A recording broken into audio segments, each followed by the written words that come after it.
afternoon and good evening to our audience from all around the world to the second edition of the Leadership Webinar Series, where we will speak to eminent leaders across the travel and hospitality space on their journeys, views on the current crisis, and how do they see the future unfold. One of the most exciting segments for a lot of us who work is corporate travel. Companies realized almost $12.5 in incremental revenue for every dollar they invested in business travel. And this is a pre-COVID statistic from Oxford Economics. 75% of millennial business travelers think that traveling for work is a perk.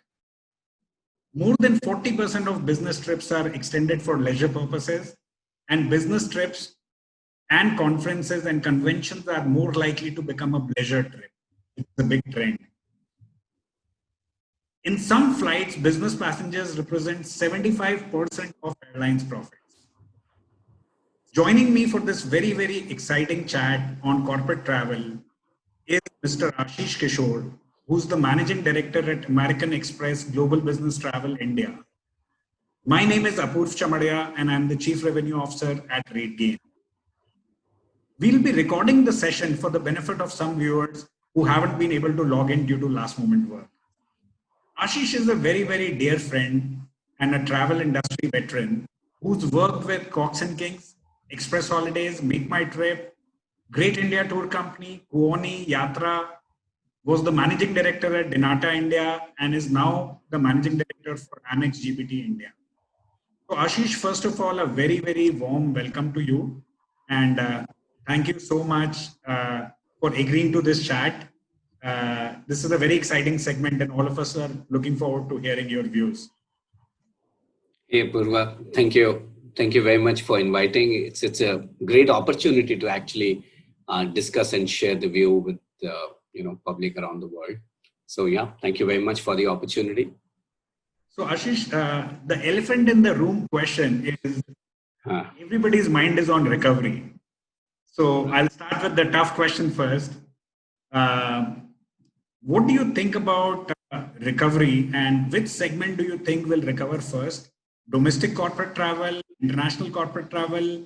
Would love to get your views. Sure. I think, if we have learned anything from the last previous few months, is that travel is definitely a force for good, and it facilitates growth and creates job for sure. I think this is two aspects that cannot be negated. And what we've also learned that, again, two very important aspects of our humanity, which is that our need to connect in person and our inadaptability under pressure, right?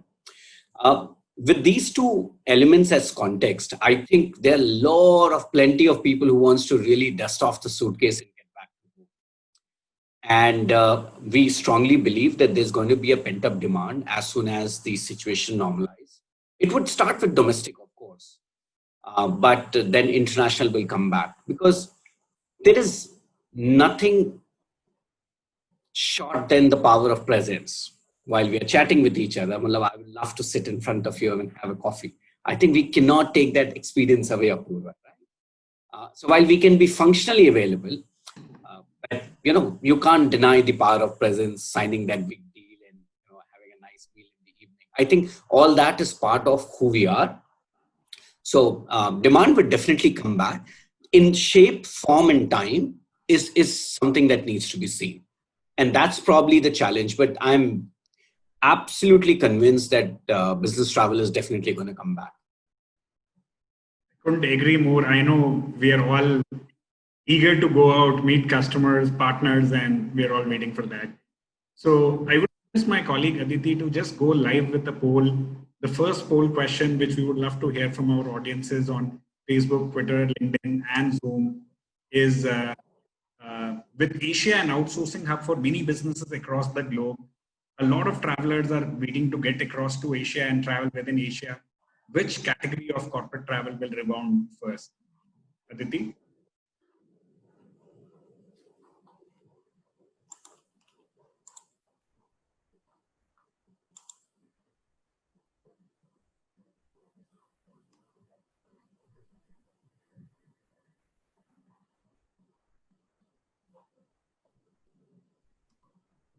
while we wait for the results, let me ask Ashish another question.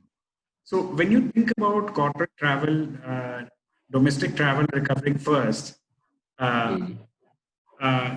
is there a forecast you have? And we keep hearing about all these kind of models: W-shaped recovery, V-shaped recovery, swoosh-shaped recovery. I don't think so. We would like to forecast any model right now. See, Wow, we've got sent results saying domestic corporate travel would happen first. But I don't want to forecast a model here, but I would like us to be cognizant of the parameters which or the factors which will play in of what would happen first. Domestic demand would come in for sure because it's the situation within the country. Of course, countries like India, US, we all have federal structures because of which the situation between a state to state or county to county might change. And because of that, the flow of traffic would be different. But as soon as you go into an international travel, then the visa, the requirement of travel, the immigration, the challenges starts coming in. So we think, and I'm pretty sure of that, basis the poll result as well, that the domestic demand will come first. So countries which are hugely dependent on international traffic, their recovery may not be as high as for the countries which have a huge domestic operations. Just say in China, I think the business travel domestically has also already reached above 50% of mark. Internationally, it won't have. I foresee the similar trends would play in India as well. In US, the domestic travel has always been happening. It's very low, but it will kick in. But for markets which are heavily internationalized, they will take some time for volumes to kick in. very well said, Ashish. So, Aditi, if you can open the second poll on, we would love to see, with business curbing travel spends to conserve cash and the entire business ecosystem becoming tech friendly and going on Zooms. For the next 6 months, how much of corporate travel will recover? Let's hear it from the audience.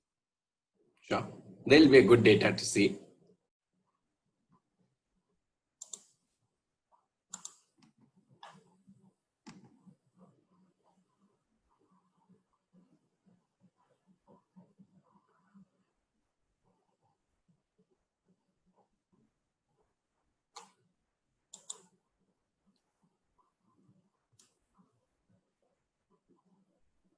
What is your view, Ashish? And let's see if the audience and your views match. Okay, the pan view is out. Yeah, I So, think we are in the range that we are talking about. 30 to 60% is the recovery of corporate travel that we're expecting this year. Um, excellent. but I think something that should have been in this question is in which year? Because in terms of overall volume recovery, we would definitely reach back to same levels. Again, the travel between the countries would change because of the revised business or the alliance sort of relationship between the countries. Um, because in the post-COVID era, the situations would be different. And India stands out to gain some bit of insourcing work or some manufacturing work. I think a lot of other countries also trying like on the similar trends. So if that is the case, the travel pattern might just shift, demand and supply, but overall travel volume should happen. What I also foresee is as the countries will start opening up and business travel would take place, the demand would also be dependent on the destination location, not just the access between the two places and the confidence between the people to travel to that destination or not. So confidence building is such an important aspect that the trade as well as the entire ecosystem has to sort of take up as a task to build. I think this webinar is also a part in helping people make up their mind, right? These are small messaging which goes a long way. That confidence building measure has to be done by all of us. Unless people feel safe and secure, if all parameters are right too, they may not undertake that travel. Absolutely right, Ashish. This confidence is a great segue to my next question. So, Many of us business travelers are raring to go out and make up for lost interactions and revenue. So, what do you think that needs to change in the corporate travel management framework to enable safe travel? And how will companies decide what is important enough to warrant for travel as you think about 3, 6, and 9 months out? So, as you would know, Apoor, GBT runs a very strong consulting arm, and in that via that consulting arm, we are of course guiding and counseling a lot of our corporates. Ashish, we are losing the audio, so you will need to be closer to. Can you hear me now? Is that Yes, better? sir. Yeah, absolutely. Okay, excellent. So I sort of drifted away from the computer. But so what I was saying was that through our consulting arm, we tend to sort of guide corporates, and we are engaged with a lot of them right now. I think the old world rigid corporate policy may not be applicable as such. So I had a lot of corporates which has a lot of open-ended or flexible policies, where a lot of governance was in the hands of employees. But given the safety and security requirement of and the liability of the corporate, it's very important that today the travel policies are crafted in a manner which are built on certain fundamentals. Fundamentals have to be that you have to be flexible in your approach. Situations might change, and your policy should support that flexibility. I think the policy should also provide confidence to the traveler, support the traveler in case he's hesitant. Say case in point, some corporate may decide that particular grade and below people would stay in X hotel only. Yeah. So there's a rate cap. That was an okay in the pre-COVID era. But if that destination does not have a property where the traveler is not very confident of staying, even if the rate cap needs to be breached, the policy needs to be flexible enough. So the priority of the policy has to be the safety and security of employee. But needless to mention, the savings also becomes a very important part. So in order to play the saving games, I think a lot of corporates will have to relook at the way they engage with their suppliers, or they do the direct deals, or they do with the volume incentive. Because old patterns may not play the game now. Everything is going to be changed. So it may be a good idea to have a fresh start, but it is very, I think each policy would be very unique to each corporate, which industry they are in, what they want to achieve, who they want them to travel in 3 months, 6 months, 9 months, and basis that, what they want to achieve out of that policy. So it's very contextual right now. So you cannot take a corporate policy of one corporate where a travel manager worked earlier and then he took a job here. He cannot just copy paste that policy and put it here. It's not possible. It has to be very contextual to the organization in which he's there right now. And these policies needs to be reviewed after every 1 month or 2 months, basis changing needs and basis changing environment. So Ashish, is there some guideline which Amex GBT is also issuing to all its customers around, hey, these are the best practices you can look at as you think about getting back to travel? And yes, we've got a COVID-19 website for our corporates to take a look at. We also have some guidelines, some white papers issued for some of our customers. But obviously, as I mentioned, most of this requires a lot of consulting work. And I would encourage people to sort of, take these services or exercise sort of consulting in these areas before defining what the new policy need to be. And you know what, Apoor, what's going to happen? You cannot keep waiting for the time to be relevant for the old policy to be activated again. If somebody is saying, okay, I'll wait out 6 months, then I'll deploy my old policy. It won't, because the corporates, every organization's P&L would change completely. Their business structures would change a lot. So the policy has to be agile enough, not only policy, the practice, whether you're going to use a self-booking tool or a mobile app or an expense, or you want a TC, or you want a VIP service. Maybe people initially would want more VIP service, more hand-holding. Or there may be more touch points before a transaction, before a customer actually makes that business or that transaction. So a lot of things would change. So hence the flexibility is so very important. Completely agree with you, Ashish. So, one of the important framework all CFO and everybody else use is rate audit and rate negotiations. So how do you think the rate negotiation and audit frameworks would change for TMCs in post-COVID? Would it be just focused on cheapest rate, which it was earlier, versus higher safety standards? I don't think so. Cheapest rate would anyways be the important criteria. Of course, saving would become very important for corporates now, given so because of the economic downturn. I think almost all organizations are focusing on cost and would continue to focus on cost. And my view here is that travel expense from a cost center needs to start being seen as a revenue generating expense. As soon as you start looking at that as an expense that I need to incur either to service my customer, for which my customer pays me, or to close a new deal, or to do activities which will benefit my business. So which means it's a revenue function rather than a cost function. That's the time you'll start looking at how much ROI can I get out of this revenue, or at not. So that if you continue to look at travel expense as a cost, then you'll have a very different outlook. Just like your marketing expense. If you purely look at marketing expense as your cost in your P&L, you would have a different outlook.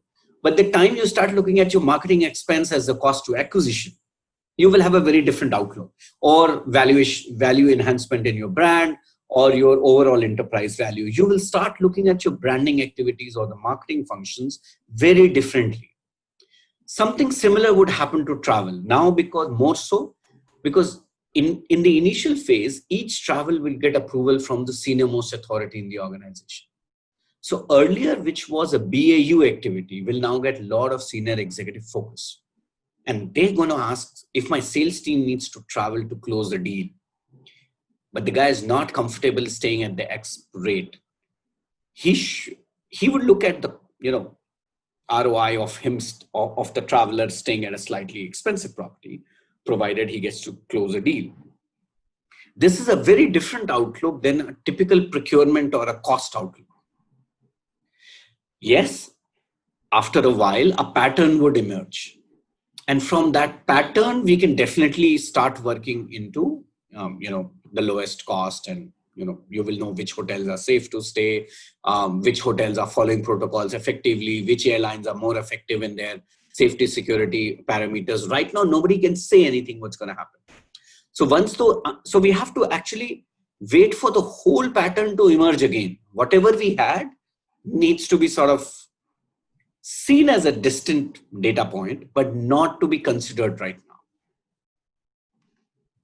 So Ashish, of course, Amex GBT is known as one of the most premium corporate travel providers, and you're known for being ahead of the curve, setting industry standards. So from a perspective, are you issuing new guidelines to your supply team on what kind of supply should they get? Are you expecting some churn to offer, or create a categorization of supply, like premium supply versus others, which will ensure safety and well-being of traveling employees? So the answer to your question lies in I think the core ethos of the organization.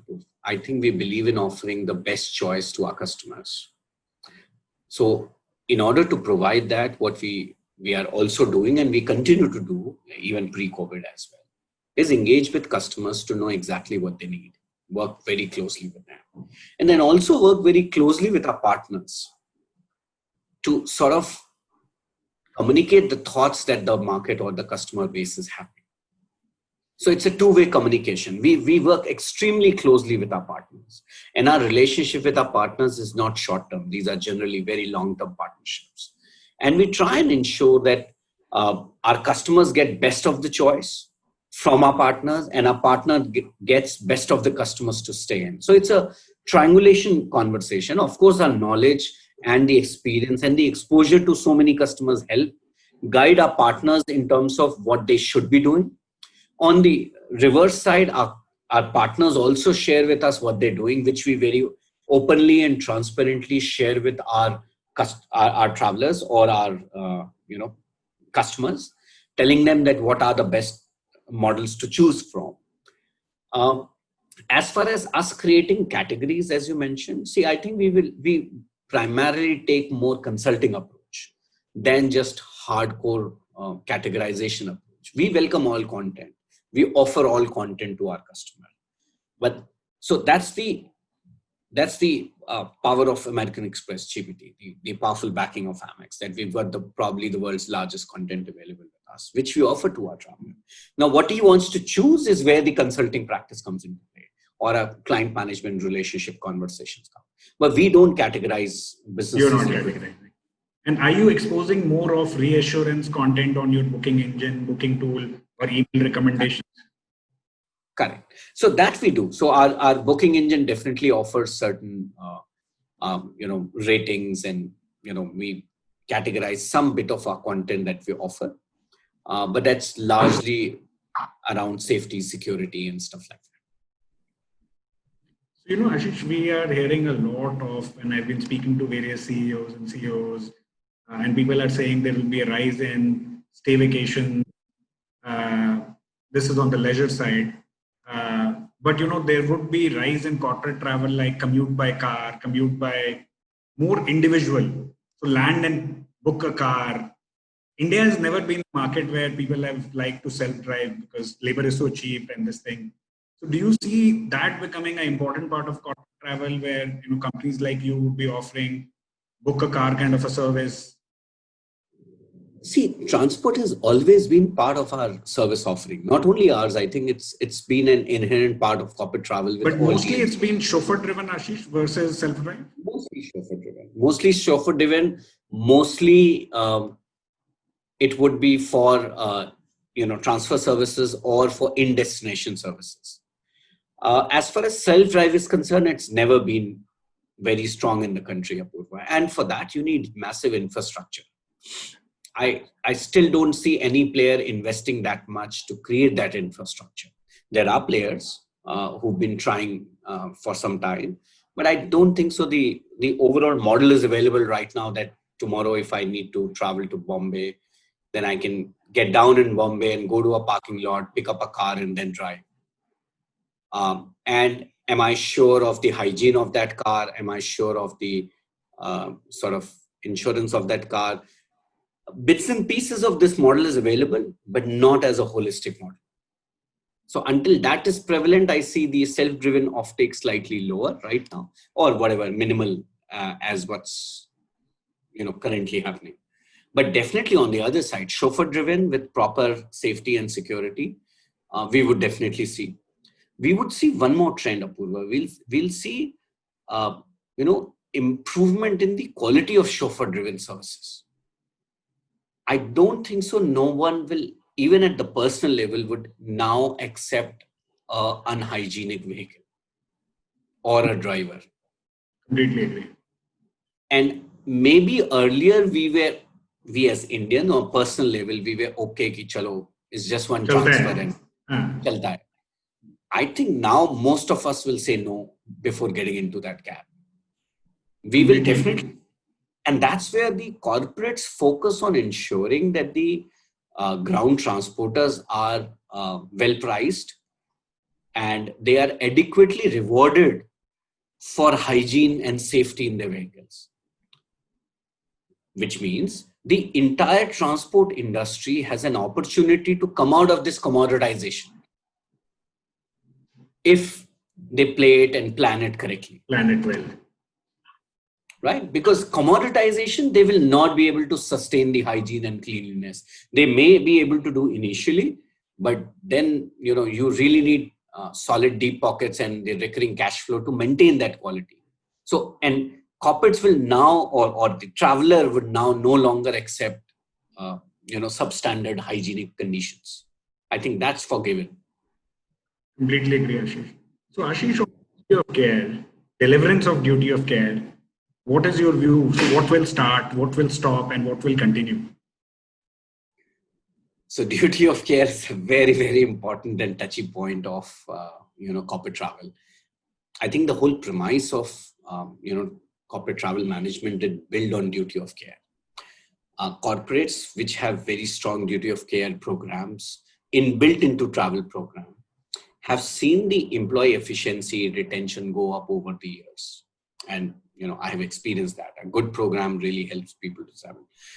So what will definitely remain inside is huge focus on duty of care program. In fact, more so, again, as I mentioned earlier, from the senior management. The chief risk officer of each organization would have a deep eye on the duty of care program for employees. I'm not saying it wasn't earlier, but the prominence of this program will become very, very important. And there'll be many more senior stakeholders who would want to take a look at what policy and what are they offering to their employees, how they are tracking their employees, what are the parameters available in case of any issue. So there'll be a lot of conversation in a corporate today about the traveling or the business functioning in the current scenario. Like what would happen if an infected employee gets an infection. So those protocols, do's and don'ts are getting formed. But not only these policies will come in place, I think they will also be enforced. So when they're enforced as a travel management company, it'll be our job to ensure that the employee tracking is done correctly, the right airlines policies have been communicated, and the traveler is sort of informed rightly via a mobile app or a self-booking tool or a traveler hub where they can access the right information. And travel managers' role, I think, will very strongly shift from just executing travel or focusing purely on cost and delivering service to a holistic manager who's actually worried about the well-being of traveler. The point of view would completely change. So today when I'm looking at a TMC or supervising a TMC as a travel manager, I'm focused on getting the best service at the best price from the best vendor. But now it will completely change. I want to ensure that my travelers travel safely and they reach to the destination, complete the objective, and return safely. That would be sort of a thumbs up job done.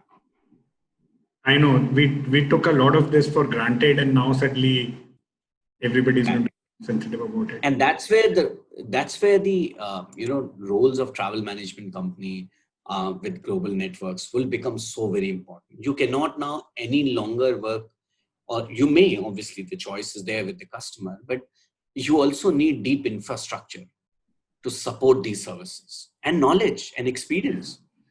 And that's where I think India's specifically travel market would see a complete change.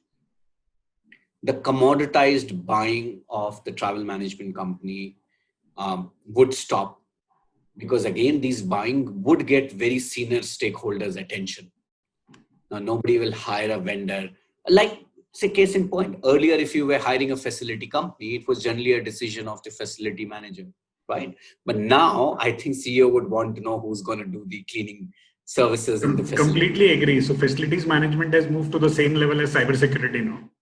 Exactly. So in that space, same would happen with travel management, because for every business travel, you are exposing your employee to a potential threat.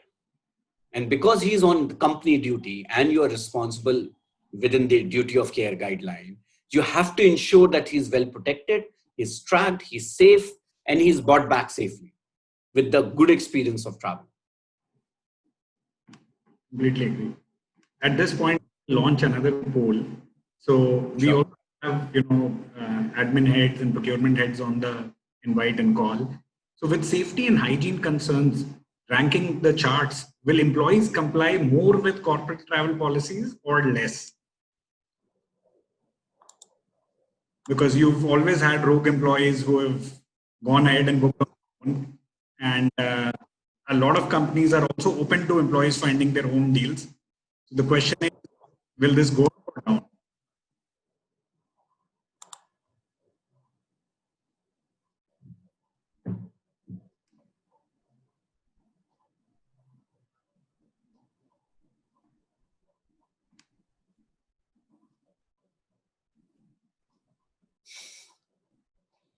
Very good news for your business, Ashish. I know. I was expecting that answer because uh, I was just in expecting it, but this is overwhelming. Almost 91% people saying, wow. yeah. So see, Apur, we saw during the quarantine period, the societies which were more disciplined or people who adhered to norms actually were safe and secure. So when corporates will issue right policies and get it enforced correctly by a right TMC with the right consulting, they will see adherence, and that's the benefit will start kicking in. Not only financial benefit, because they can then monitor and control the traveler experience or the purchase experience, but also they will be able to deploy safety security correctly. So Ashish, India is still, evolving market for corporate travel, and there are Correct. mid-sized companies who often feel that, we can do this on our own. After all, it's just Mhm. travel and it's booking. So, what do you think companies like you do, which is far better and sophisticated than in-house travel people, or just letting employees do the booking? What is the whole TMC value proposition, which is corporate travel value proposition, which is still valid and only going to increase? Uh, yeah, you are actually asking about our roots, and I think we still I think the overall business model still revolves around the power of presence. So TMC is a business enabler. Anybody who looks at this function as cost would not understand the value. But as soon as you look at your travel as a business enabler, then you start thinking deeply about this. Because travel impacts your employee. Travel also impacts your business activities, whether you are winning more business, you're not winning your business.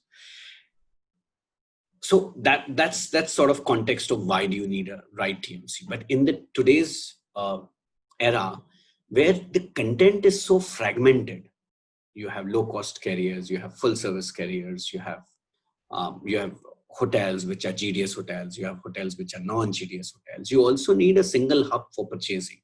You also need to control how you're buying. So that becomes an important aspect of why do you need a TMC. And lastly, duty of care. We have spoken a lot about that. You need a TMC for that.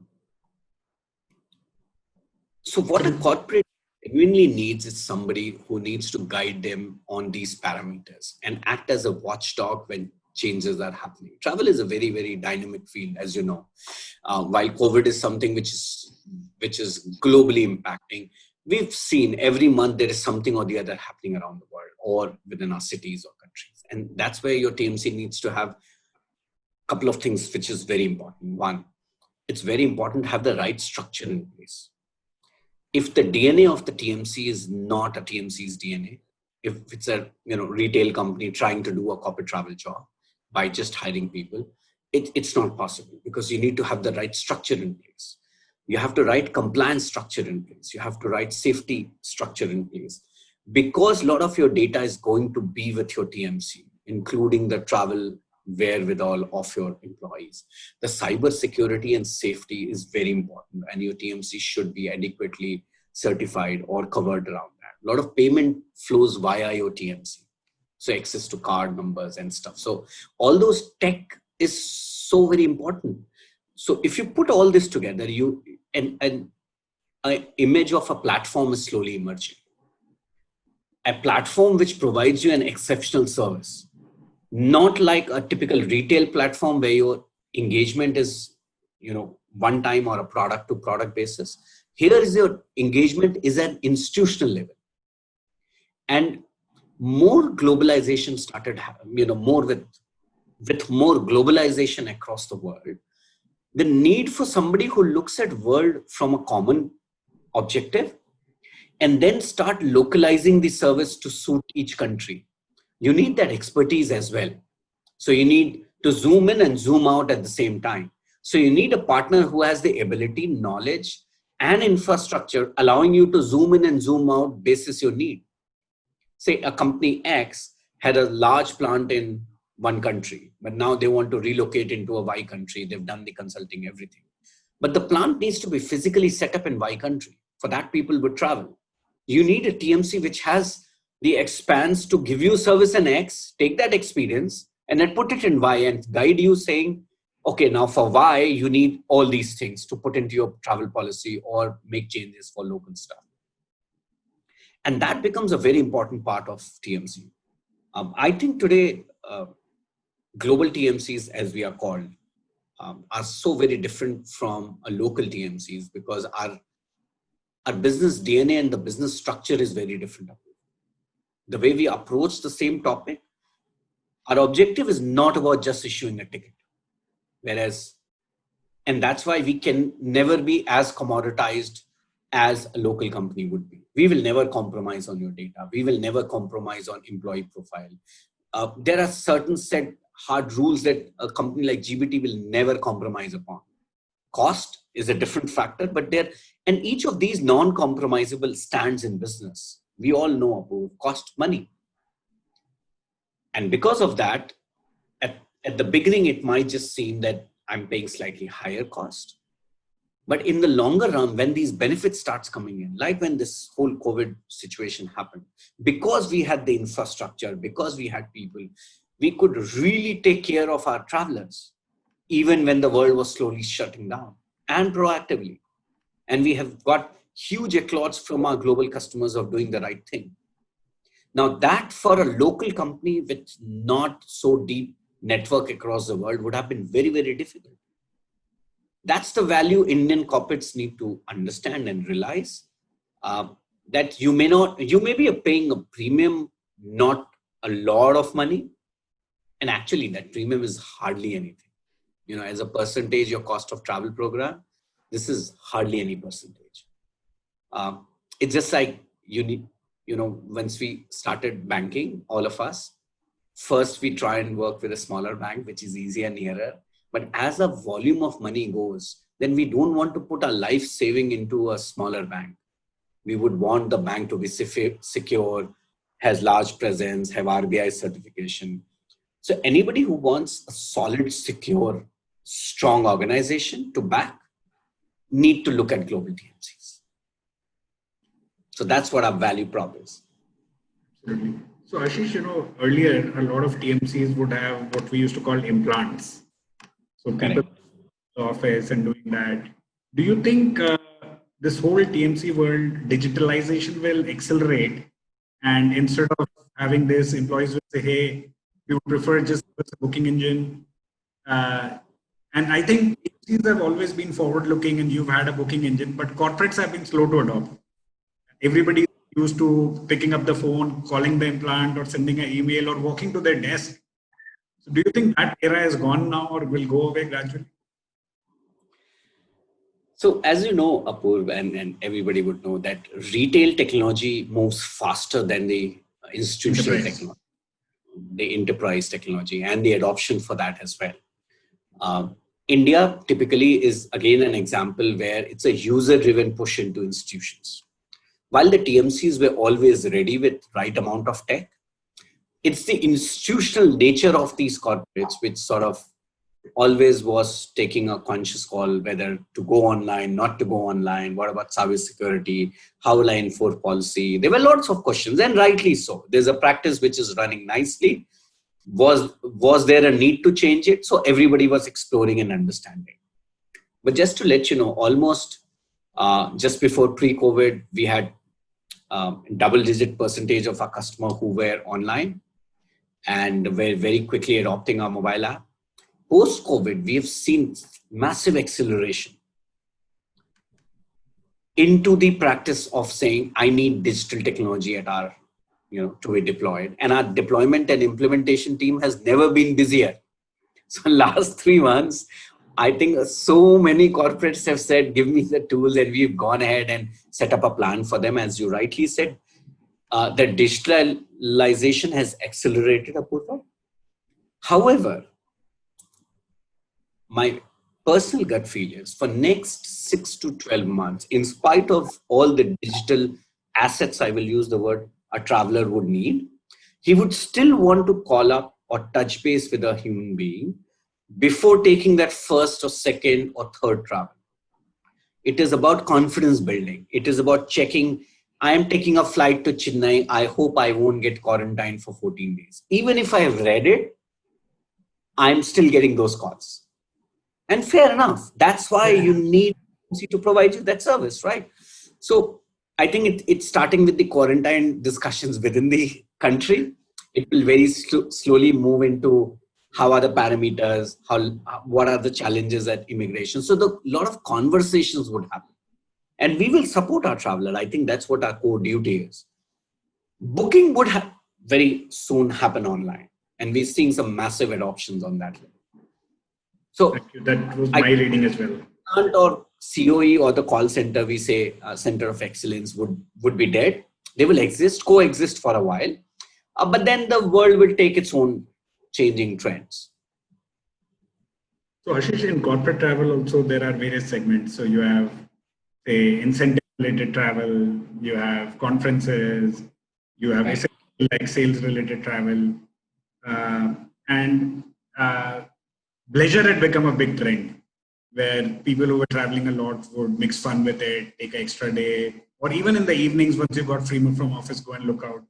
Do you think that will accelerate or reduce because leisure travel will go down? That would accelerate actually, because if I'm personally traveling to a destination in the evening, I would definitely want to see what has happened to this destination, right? Is that favorite restaurant or a good restaurant open or not? Because now, even if like I would have gone to an X destination, say London for a while, I'm sure you would have traveled as well quite many times. But now when we'll go, we want to look at it in the post-COVID era. We would want to go and see how the Trafalgar Square looks now. What changes happen, right? So that's purely from the human curiosity point of view. And of course, India continues to get more millennial travelers as Gen Z would enter their curiosity and anxiety, not anxiety, but their aspiration to travel would kick in. So leisure would continue to happen. And I think this is something where most of the corporates have now accepted that it's a Gen Z phenomena, not so much as our phenomena, but millennials and Gen Zs definitely would take that weekend off, would explore the world, although safely now. But once they've given a tick to a destination to do a business travel, they will definitely go around for a while. So Ashish, we have seen, crisis is often the time for the best innovation. In the previous crisis, OTAs emerged that time. So every time there is a crisis, the industry comes together and innovates. This time we had seen interesting things like vouchers. So China was the first where hotels started selling vouchers, which you could buy for 50% cost now, and the value was double. So what are some of the innovative things which, Amex GBT and your leadership is thinking about? Whatever you can share publicly, which is exciting and your customers should look forward to. So I think we would continue to invest strongly in our tech portfolio.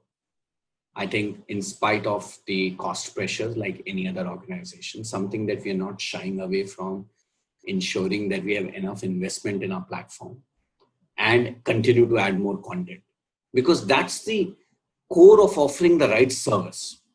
Secondly, our commitment and investment in the talent pool would continue to happen. I see these two as a very strong pillar where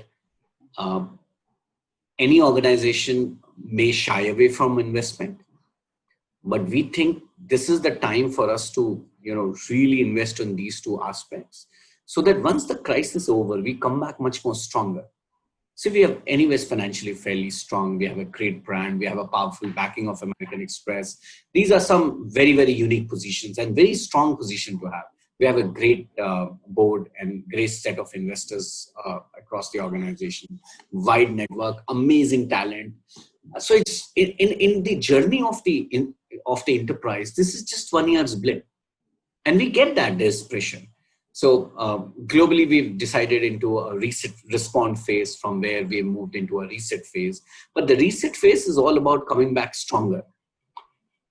And we would definitely come out of it much more stronger in the rebound phase.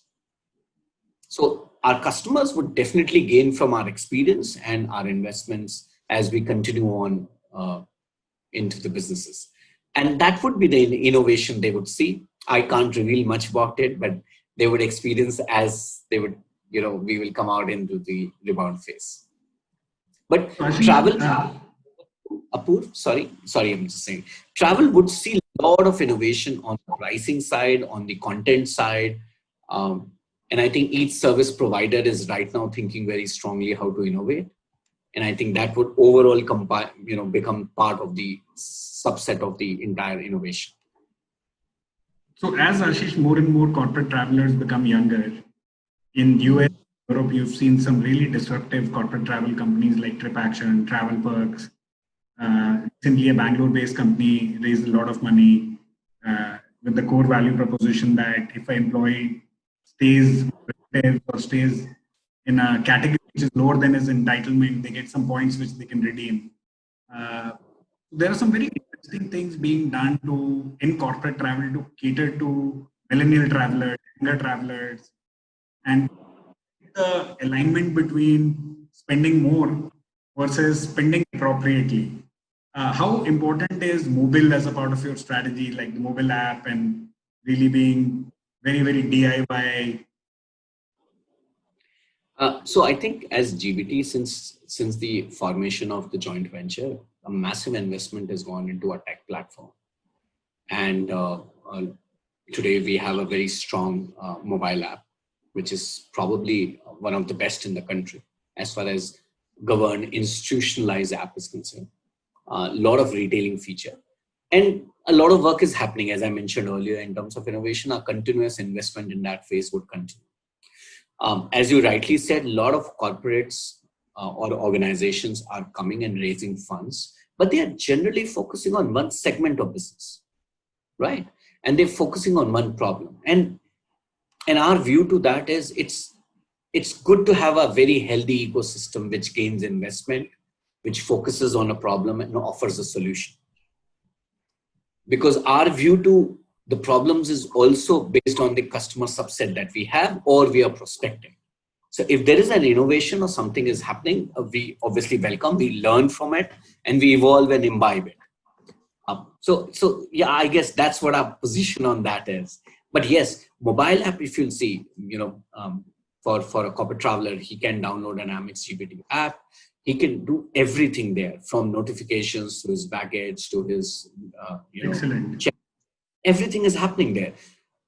The way we see it, it's just one more tool for a traveler to avail our service. So the core proposition of service is not going away. So earlier it was a phone, then to email, then to a website, then to a mobile. Tomorrow anything else would come. We will continue to invest. But the core proposition of service and the compliance and duty of care, Apur, for new organization to build that needs a lot of focus. I'm not saying it's not possible, but it needs a strong DNA to execute that. Sure. So, when there are also smaller TMCs, and you are, of course, you've got fantastic experience across the NATA and now Amex GBT. What do you think? What are the 3 mistakes or 2 mistakes which TMCs should avoid when resuming conversations with vendors and customers, corporates? Like how much of push is too much, and So you're asking me a tricky question, but in the interest of, we are all part of the same industry, and it's our job also to share the sort of what we are thinking in the best practice and everyone. As I mentioned, I'm a huge believer in the ecosystem. Ecosystem has to be right, profitable, and existing for a particular business to thrive. There has to be healthy competition. And so with that ethos, Apur, I think it's a unique opportunity for India travel market as such to come out of this massive commoditization we've been existing in. We have millions of transactions, but we make zero money on these transactions. So the whole cash flow based business, which was a traditional, I would say, entrepreneurial view or a businessman view to looking at travel as a cash flow generating business, and then reinvest that money somewhere else and use corporate's money or a traveler's money to offer, huge credits and stuff. It's a beautiful time to come out of that cycle, because that system was never sustainable. Ours is the only country where airlines are having such a high inventory and flight load, but still having pressure on the balance sheets, still having cost pressures. Of course, it was at some point of time market share gain, but that happens in mature markets as well. We've seen Jet Airways going away. We've seen Kingfisher collapsing. And I really don't want anybody else to collapse because the trade needs to survive. But say trade can only survive when investors will get good returns or the public shareholding will get good returns, which means corporates will make profit. And they will only make profit when consumers will pay them decent money. Now, it's not that consumer is not interested in paying decent money. It's just the commoditized behavior of our middle layer, which leverages the cash flow which they get from either hotels or airlines and pass it on to corporates. Corporates, in short term, this looks sweet. I'm getting cash flow. Why not? Give me a longer credit period. But longer run, because it's not sustainable, somebody is something chipping away the value. So you are gaining from one hand, but you're giving away double from your other hand. And then you deploy. Then there's a loss of trust. There's more resources needs to deploy to audit. And there's tons of it. So my first support, my guidance to everybody would be try and come out of this. Try to run a good, clean, profitable organization. And have conviction that what you're doing is right. That's my second thought. A business leader needs to be convinced that he's got a good product, he's got a great brand, and he's got a good service for which customers would buy and pay him the right amount of money. I think it's lack of that conviction which makes him try different things. And thirdly, I think instead of using that word vendor, I think using the word partner has never been so very important. Airlines, hotels are our true partners. And for corporates, TMCs, airlines, hotels, now so close to their heart, has to be, considering the safety, security of the employees. So partnership has to be very deep, very long term, not short term at all. Anybody thinking short term, not a right time to do that. Completely agree. Ashish, we are nearly out of time, so I'm going to ask you some fun questions. And sure, absolutely.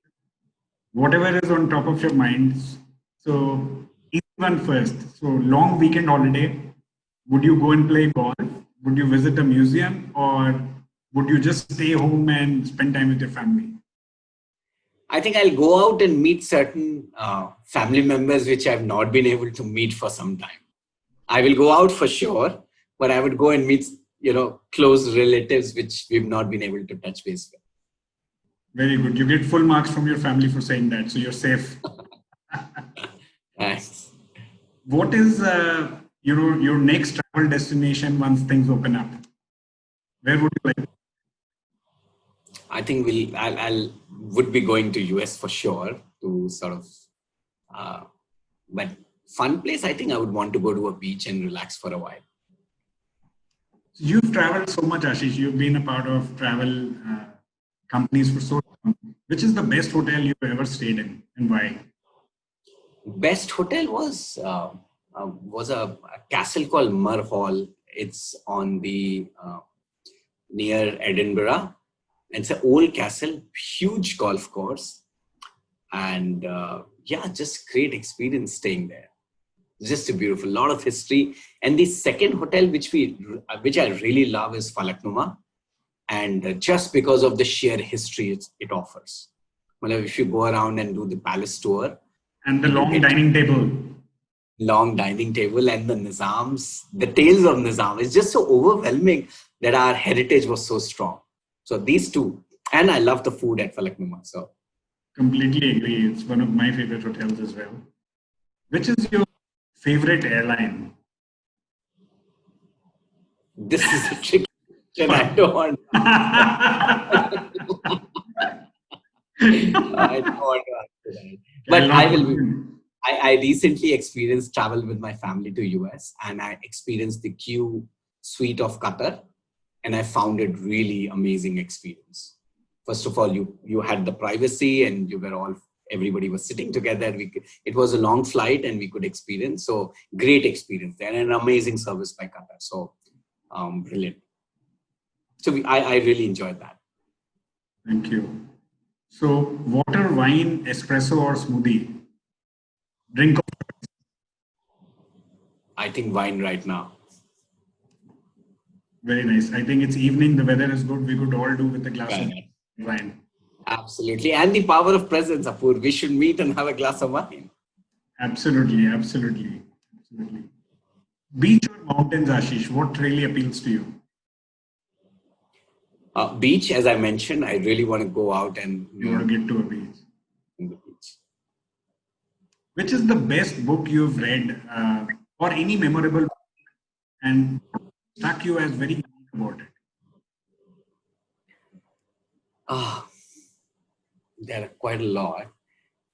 But something I really enjoy reading time and time again is Harry Potter. On a personal note, I think I really loved it. And yeah, that was a good book to read. And Bill George's Find Your True North was a very inspiring. So one is more about you, yourself, business, and the other is more about family. And, I think our family, me, my wife and son, we all grew reading, Harry Potter along with as he grew. So we're very close to the whole brand and franchise. But I love reading comics as such. So you can ask me anytime to do graphic novels or mangas or anything. So, Very nice, Ashish. I think that's the side which most people might not be familiar with. Bill George taught both of us, and he's had a phenomenal impact on me personally. And he wrote, True North and Authentic Leadership. Uh, and you've always been a very authentic leader. I've known you for a long time now. And what is one advice which you would give to all up and coming travel professionals? Some of them are on the call, some of them are listening on Facebook. What would be your advice to them?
On behalf of all of us, we want to thank Ashish for taking out time.